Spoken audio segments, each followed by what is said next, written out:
Bonsoir à toutes et à tous, bienvenue dans ce nouveau débat municipal 2014 sur Alsace 20. Chaque vendredi, nous parlons des thèmes de campagne, des enjeux avec différents candidats, anciens ou nouveaux, différentes villes pour voir les idées qui sont proposées. Ce soir, le thème, c'est l'attractivité économique. Comment faire venir des entreprises dans les villes? Comment créer de l'emploi? C'est finalement quand même le principal thème qui vous intéresse. Et j'ai invité ce soir Molsheim, Sélestat, Fegersheim, Illkirch. Je vous présente mes invités. Laurent Fürst, bonsoir. Bonsoir Tanguy. Député maire de Molsheim. À vos côtés, Mathieu Lefst. Bonsoir Vous Tanguy. êtes candidat à la mairie de Fegersheim. En face de vous, Madame Reiss, Caroline Reiss, bonsoir. Candidate Rassemblement de gauche à Sélestat. Et à vos côtés, bonsoir Jacques Bigot, bonsoir. Maire d'Illkirch, président de la communauté urbaine de Strasbourg, Parti socialiste. Je vais commencer avec vous, Caroline, honneur aux dames. Attractivité économique, l'emploi, est-ce que ça va être votre thème principal de campagne pour les municipales? Évidemment. Ça va être le thème principal de campagne. Quand on sait que Sélestat se distingue malheureusement par son taux de chômage de 8,3%, qui est le taux de chômage le plus élevé des villes moyennes du Bas-Rhin. Donc évidemment, c'est un thème de campagne central à Sélestat. Est-ce que le maire a le pouvoir de faire venir des entreprises? Le maire a beaucoup de pouvoir et il faut en utiliser ce pouvoir. Le maire a des pouvoirs d'influence, il a les pouvoirs de dialogue, il a les pouvoirs aussi de rendre sa ville attractive par des investissements que l'on peut faire dans des équipements structurants qui vont attirer les cadres. Voilà. Il a aussi un rôle en termes d'image de la ville. Par exemple, moi, une des premières choses que je ferai et qui coûte pas cher, c'est de changer le nom de la gare de Sélestat. Nous avons la chance sur notre territoire d'avoir le monument le plus visité d'Alsace, le château du Königsbourg. Eh bien, je propose que la gare de Sélestat s'appelle gare de Sélestat au Königsbourg. Et ça, qu'est-ce que ça va changer? Regardez Marne-la-Vallée, par exemple. Marne-la-Vallée, c'est pas une ville dont on retient le nom. Par contre, quand on parle de Marne-la-Vallée, Disneyland Paris, eh bien, du coup, les TGV s'arrêtent et on parle de cette ville et il y a une reconnaissance. C'est une identité. C'est déjà créer l'identité de la ville, l'associer à la richesse de son patrimoine. Alors, première idée de Caroline Reiss, changer le nom de la gare de Sélestat. On va passer du côté de Molsheim avec Laurent Fürst. Alors, à Molsheim, j'ai vu les chiffres de l'INSEE. Ce serait l'une des zones d'emploi où il y a le moins de chômage dans la région. Il y a encore de nombreuses industries, grandes entreprises qui sont installées là-bas. Beaucoup de zones d'activité, ce sera l'un des thèmes qu'on va aborder dans quelques instants. Il n'y a plus besoin de faire venir grand monde à Molsheim, du coup, si on se base sur les chiffres. Comment on fait pour entretenir ça? Alors on a à la Molsheim la chance d'avoir un tissu d'entreprises historique.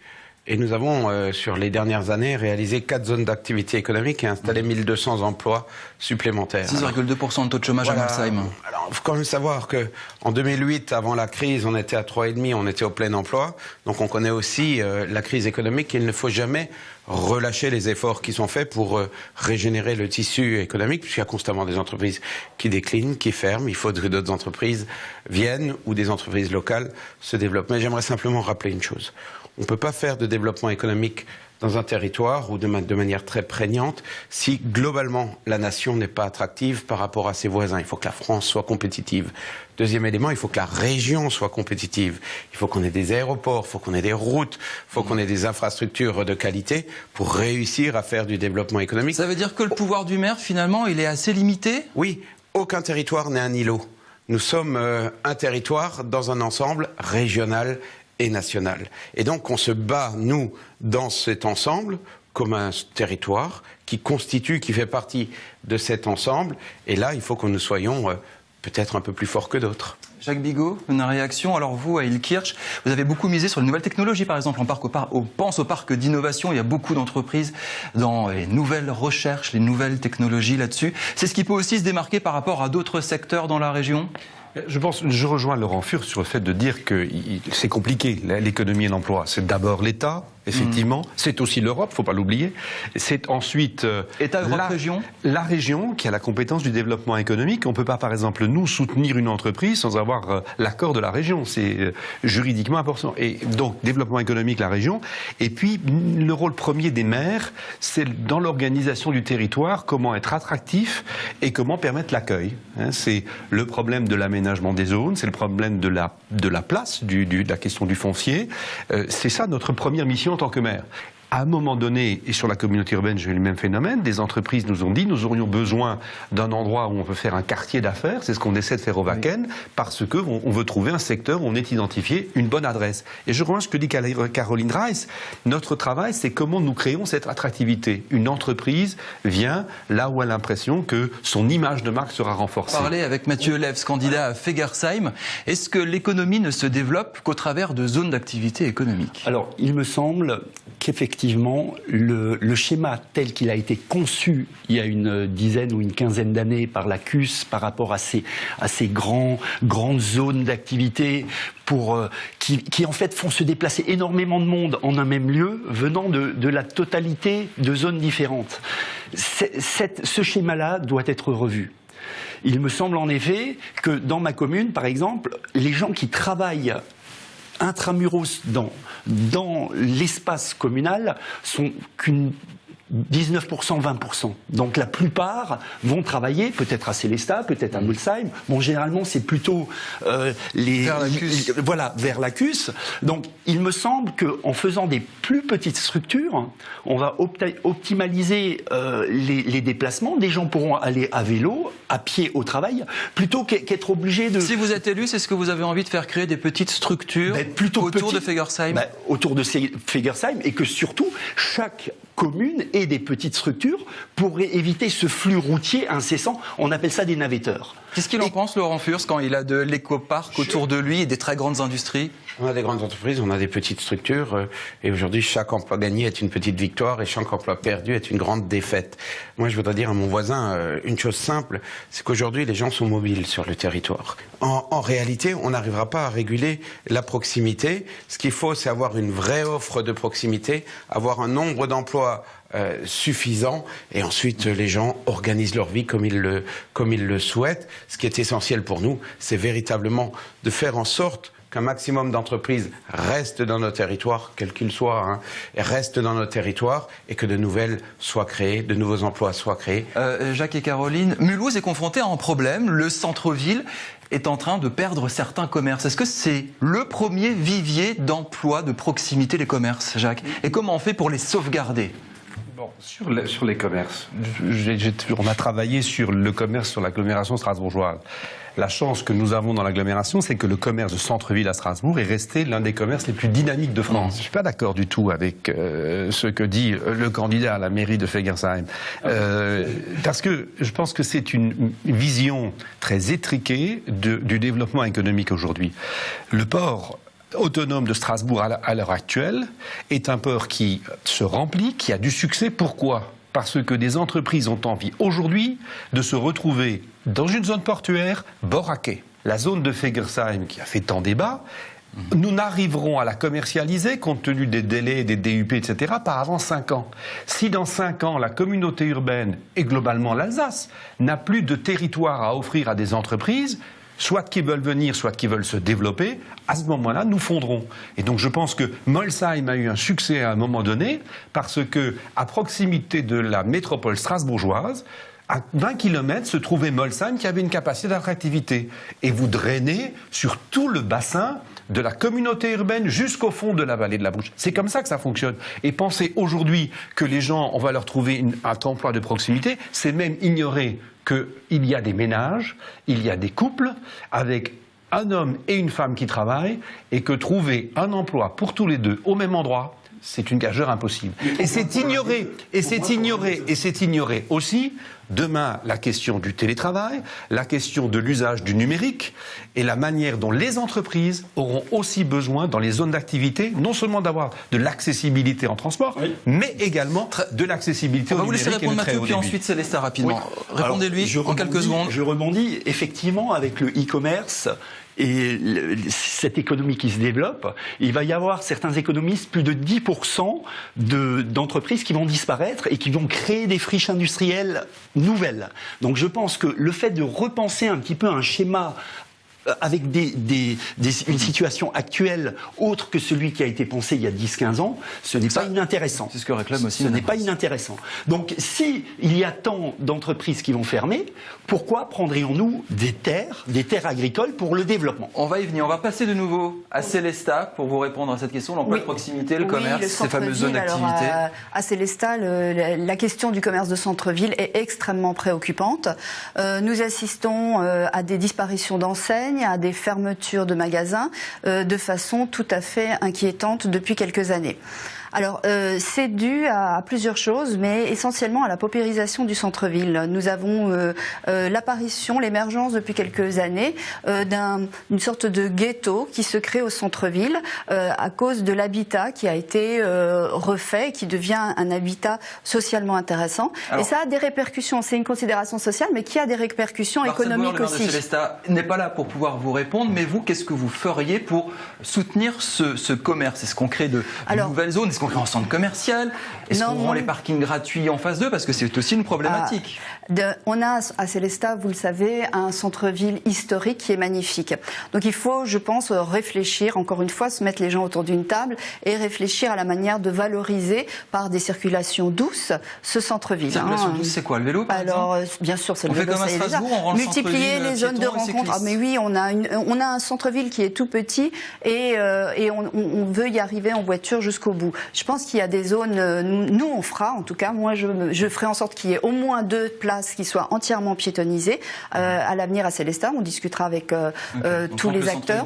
Oui, alors pas tout le centre-ville, mais faire des boucles, comme à Strasbourg, faire des boucles pour permettre l'accès à des endroits. Il n'y a pas de solution miracle, il n'y a pas de facilité, c'est extrêmement difficile. Demain, un candidat ne peut pas dire je rase gratis, je crée 50 emplois, 24 commerces. On peut créer de l'animation, par contre. Je crois qu'on peut dire, moi j'attire votre attention sur une chose.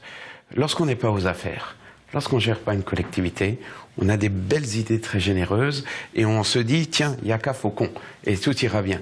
Je veux dire, nous avons appris, je crois que Jacques et moi, nous sommes élus depuis quelque temps, nous avons appris l'immensité des contraintes et l'addition des difficultés qui rendent les choses parfois difficiles. C'est pas une excuse pour ne rien faire, on est bien d'accord. C'est pas une excuse.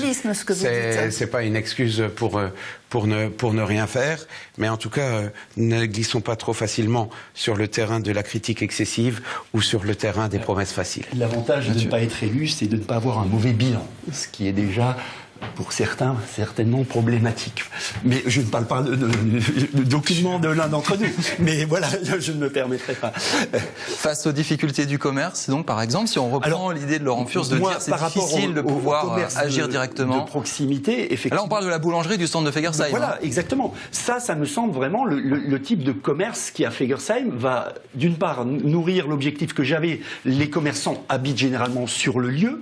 Ça dynamise le village. Alors là, moi, sur ce domaine-là, j'ai des idées. Allez, une idée, je passe à la pause. Alors, je vais développer l'économie de la vieillesse, la silver economy, accueillir des retraités, leur faciliter la vie, leur permettre éventuellement de terminer une vie décente dans des lieux... C'est des emplois de service, ça existe déjà. Ça n'existe pas forcément. Les maisons de retraite existent. Les étudiants, c'est aussi une possibilité. Nous sommes à proximité du campus d'Ilkirch. Il y a des étudiants qui ne trouvent pas toujours des possibilités de logement. Nous sommes à Fegersheim, à proximité de ce campus-là. Proposons peut-être d'accueillir un certain nombre d'étudiants chez nous, en leur facilitant l'accès chez nous et le trajet vers de Fegersheim à Ilkirch. Allez, on fait une petite pause, on se retrouve dans quelques instants, on continue ce débat. On va revenir sur ce point d'achoppement, la ZAC de Fegersheim, et parler un petit peu des plans sociaux dans les communes. Est-ce que le maire peut aider et lutter contre ça? On se retrouve dans quelques minutes.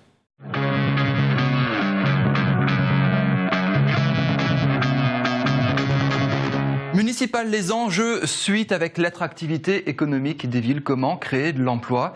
Jacques Bigot et puis tous mes invités autour, je vais les rappeler. Jacques Bigot, Ilkirch, Caroline Reiss, candidate à Célestat, Laurent Furst, député maire de Molsheim, et Mathieu Lefs, candidat à Fegersheim. Les plans sociaux, ça a défrayé la chronique l'année dernière et continuellement dans la région. Alors j'en cite quelques-uns, COP Alsace, Albanie, à Célestat, on va y revenir. Quand vous avez un plan social dans votre ville, dans votre zone d'activité, est-ce que ça suffit, Jacques, par exemple? On a vu des maires, beaucoup en images, sortir dans la rue, manifester avec les salariés. C'est peut-être nouveau, ça, le politique qui manifeste avec les salariés pour demander que l'emploi reste. Et au final, la boîte, elle part quand même. Une réaction là-dessus? Est-ce qu'il y a un pouvoir, quelque chose à faire? Vous pouvez appeler, faire retarder les plans sociaux? Le maire n'a pas tous les pouvoirs, loin s'en faut, mais je pense qu'il a naturellement un pouvoir d'interpellation. J'ai toujours dit, quand je siégeais au conseil régional aussi, que nos meilleurs interlocuteurs dans les entreprises, ce sont les salariés. Quand il y a une grande entreprise, moi j'ai lu la situation de Clestra, qui a été très menacée sur Ilkirch.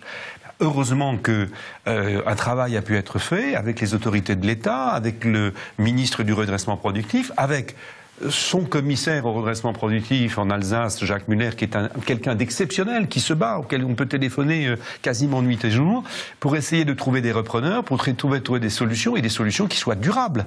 Parce qu'il y a aussi, et Clestra en exemple, des erreurs de gestion majeures qui ont été faites sur une entreprise qui était l'un des spécialistes mondiaux des cloisons, y compris des cloisons très spécialisées, et qui a failli se retrouver en liquidation de biens. Donc oui, je crois qu'à un moment donné, il faut se battre. Pouvoir d'interpellation, mais justement, durant la campagne, on va venir vous interpeller. Vos administrés vont dire, est-ce que vous pouvez faire quelque chose pour mon entreprise, ma TPE? Qu'est-ce que vous pouvez faire réellement? Le dialogue doit exister. Effectivement, il ne faut pas attendre qu'on vienne nous interpeller, il ne faut pas attendre que le plan social soit décidé. Reprenons le cas d'Albanie, ça me permet de... Albanie, voilà, 129 suppressions d'emplois cet été. On n'a pas attendu cet été, on n'a pas attendu le changement de gouvernement pour manifester. Il faut absolument s'imposer pour suivre et pour être au courant et pour donner aussi interpellation, dialogue, action. Est-ce que vous pouvez alléger, aider, améliorer quand une entreprise, dire un petit coup de main, etc. Je pense aux taxes, à ce genre de choses. Je crois qu'il faut être sincère vis-à-vis de nos concitoyens. Le pouvoir du maire face à une entreprise, face à un plan social, est excessivement faible. Il faut être réaliste et il faut dire les vérités, les choses telles qu'elles sont. Un pouvoir d'interpellation, oui. Un pouvoir d'intermédiation également. Une fois que la commune s'était mobilisée. On peut faire un certain nombre de choses. S'il n'y a pas un repreneur, s'il n'y a pas quelqu'un qui investit de l'argent, je veux dire, ça, c'est pas la collectivité qui va le faire. Moi, demain, Osram se restructure, vous dites je vais vous dire, ce serait une très mauvaise idée, mais enfin, on a connu des difficultés avec Osram et les solutions sont venues de l'entreprise et du groupe et une négociation, évidemment, avec les salariés qui a été difficile, mais qui a abouti. Moi, ce que je voulais vous dire, dans un tissu local, ce qui me semble très important, c'est une des clés et c'est là où les choses où l'élu peut être utile pour le développement économique. Il y a un élément très important. Je pense que derrière chaque entreprise, grande ou petite, il y a évidemment des équipes de salariés, il y a évidemment des équipes de cadres, mais il y a aussi un dirigeant ou une équipe de dirigeants.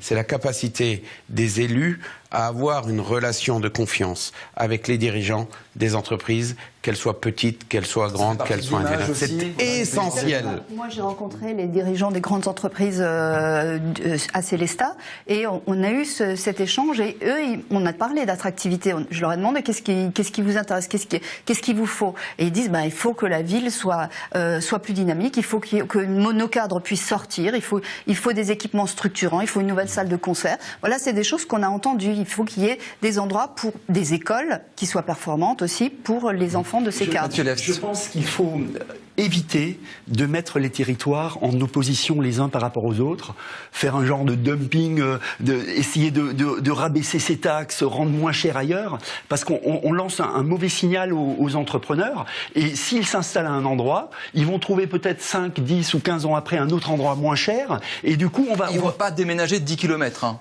Pas de 10. Je ne pense pas. S'ils déménagent, c'est plutôt de 400 km vers l'Est.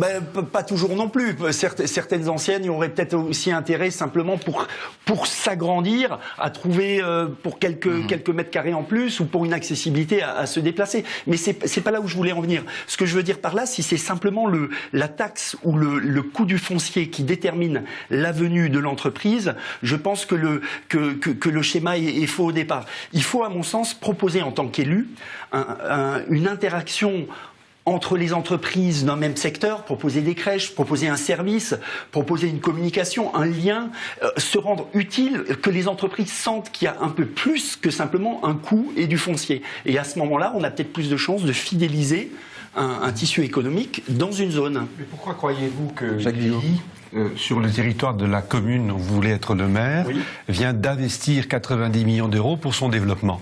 Pourquoi croyez-vous que Lilly, entreprise américaine, qui développe son marché sur l'insuline et la diabétologie dans le monde entier, continue à investir sur un territoire sur lequel elle s'est implantée maintenant depuis 40 ans, dans une zone agricole à l'époque, il y avait des champs.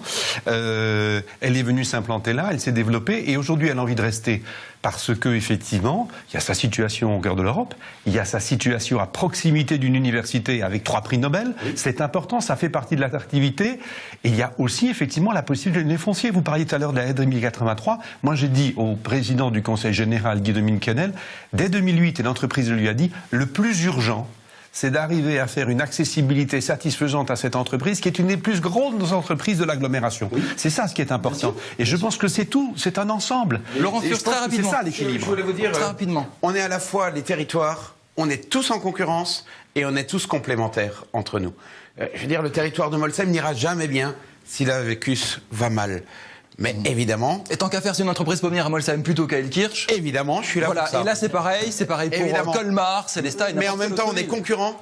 Mais je ne souhaite à personne dans notre région d'aller mal, parce que c'est toute la région qui irait mal. Vous l'avez entendu tout à l'heure à plusieurs reprises, ancienne terre agricole, aujourd'hui grande zone d'activité. Il y a une actualité à Fegersheim qui est, le port autonome de Strasbourg pourrait... demain, installer une zone d'activité économique à Fegersheim. On enlève les champs, on installe des entreprises, on crée de l'emploi. Il y a une opposition à Fegersheim contre ça. On va en parler immédiatement. Ce sera notre exemple ce soir. Avant cela, petit reportage de Mélodie Schwertz. Ça a été tourné il y a quelques semaines. Un petit point sur la situation. Qu'est-ce qui se passe exactement? Regardez, on se retrouve tout de suite. Agriculteurs contre chefs d'entreprise. À Fegersheim, un collectif s'est créé contre un projet de construction de l'ACUS. Le principe, sacrifier 100 hectares de terres agricoles pour accueillir une zone d'activité et un port sec. La colère gronde chez les agriculteurs environnants, c'est une part importante de leur culture qui est menacée. C'est énorme pour 3 agriculteurs de Fegersheim. Une personne est impactée à plus de 20%. Et puis après, les 2 autres qui suivent sont impactés de l'ordre de entre 13 et 15%. Le collectif s'inquiète également des nuisances occasionnées par ce projet. Plus de trafic, plus de bruit, plus de pollution. La protestation s'amplifie. Il n'y a pas de desserte sur la rocade sud. Donc c'est la rocade sud, c'est la partie qui va prochainement être construite vers l'aéroport. Et donc tout le trafic va se déverser sur la RD 83. Plus de 500 personnes ont défilé dans les rues de Lipsheim et Fegersheim pour demander l'abandon du projet. Mathieu Lès, on pourrait bêtement se dire on va créer une zone d'emploi dans une ville, créer des emplois, c'est vachement bien. Vous, vous dites non, vous dites il y a mieux à faire. Qu'est-ce qu'il y a de mieux à faire que ça? Alors, ce qu'il y a de mieux à faire que de la logistique, parce que le projet pour Fegersheim, actuellement tel qu'il est défini par le Scoters, c'est 100 hectares à terme de zone logistique. Donc, il me semble que la logistique est consommatrice de beaucoup de terres et n'apporte pas beaucoup d'emplois sur une zone. Donc, des entreprises à haute valeur ajoutée, oui, qui créent beaucoup d'emplois, oui, dans les friches agricoles, dans les friches industrielles, Lapsus. Voilà. Donc, il me semble que avant tout, occupons les friches avant de penser à étendre et prendre des terres agricoles qui sont aussi des emplois. Jacques Bigot, ça ne sert à rien, on ne crée pas assez d'emplois. Vous venez d'entendre l'argument. En tant que président de l'ACUS, comment vous pouvez juger cet argument-là en face sur cette question précise? La délibération que j'ai fait porter au Conseil de communauté urbaine, c'est 50 hectares, ce n'est pas le port autonome et ce n'est pas de la logistique. C'est simplement dire, dans la communauté urbaine aujourd'hui, nous n'avons plus, si une entreprise veut se développer ou s'implanter, de terre à lui offrir. Je n'ai plus que 7 hectares d'un seul tenant. Dans toute la communauté, je n'ai plus qu'un endroit de 7 hectares à proposer à une entreprise. Or, si nous voulons, et je vous dis bien, la zone ne pourra s'ouvrir à la commercialisation que dans 4 ou 5 ans. Si nous n'avons pas de territoire, et si nous avons des entreprises qui viennent et qui veulent venir là, nous ne pourrons pas les accueillir. Elles iront ailleurs, c'est ce qu'on a évoqué tout à l'heure, la concurrence. Et donc, il faut effectivement qu'on puisse le faire. En même temps, les habitants eux-mêmes ne sont pas concernés. Le problème, par contre, il se pose effectivement sur la question de circulation. Et là, le Conseil général a maintenant les résultats d'enquête publique et peut lancer les travaux auxquels nous sommes prêts à participer sur l'aménagement de la RD 1083, qui a fait l'objet de discussions depuis 30 ans. Si les habitants de ne sont pas concernés par cela, qui le serait? Pas dans leur environnement ce sont nos terres.